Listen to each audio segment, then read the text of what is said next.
Selamat pagi, salam sejahtera rekan-rekan pesertamu. Kita bertemu kembali pada sesi kelima. Kita akan membicarakan terkait dengan topik anak dengan gangguan cerebral palsy.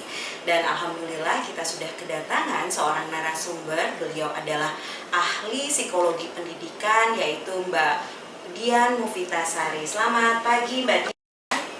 Selamat pagi Bu Asti. Oke, baik.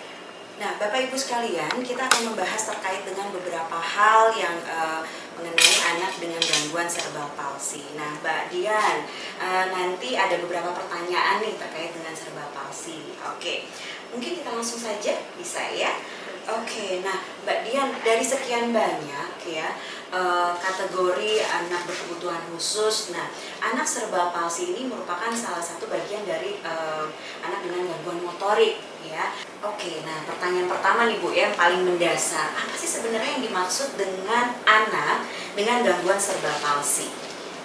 Terima kasih Bu Astri, pertanyaannya CP atau cerebral palsy gitu ya. Jadi terdiri dari dua kata, cerebral dan juga palsy. Gitu. Cerebral itu adalah yang berkaitan dengan otak. Gitu ya. Jadi sumbernya dari otak. Kemudian palsy ini adalah kelumpuhan gitu ya, atau disfungsi.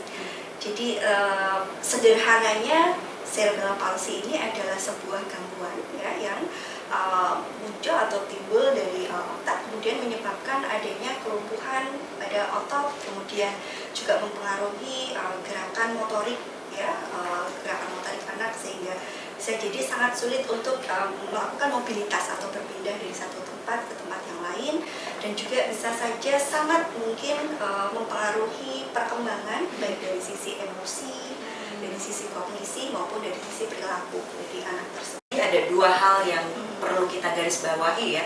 Jadi memang kelumpuhannya itu berpengaruh karena adanya disfungsi dari otak itu sendiri ya. Akhirnya motoriknya juga kurang berfungsi secara maksimal dan lain sebagainya.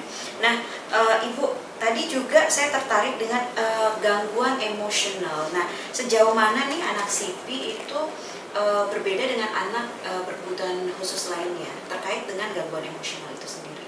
Jadi anak dengan CP atau cerebral palsy ini memang karena yang bersangkutan memiliki keterbatasan begitu ya, keterbatasan dalam dari sisi bergerak, dari sisi mengkoordinasi tubuh begitu ya. Tentu hal ini akan sangat membatasi perkembangan dari anak tersebut. Meskipun ini tidak semua anak mengalami hal yang sama begitu ya. Jadi tingkat keparahannya seperti apa? Ada yang severe atau yang sangat parah, ada yang kemudian medium gitu ya, atau sedang gitu. Kemudian ada yang memang mild atau ringan gitu ya. Jadi tentu memang pengaruhnya terhadap baik itu perkembangan emosi maupun perkembangan perilaku itu tentu berbeda-beda setiap anak gitu ya.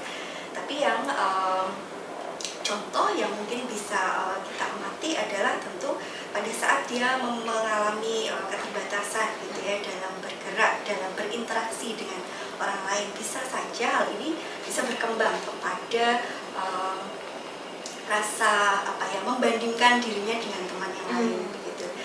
Jadi bisa saja kalau misalnya tidak diatasi secara psikologis gitu ya, perkembangan psikologisnya, mungkin anak dengan gangguan CP ini bisa mengalami rasa percaya diri yang rendah atau low self esteem gitu ya, self esteem dari atau harga diri dari anak ini rendah.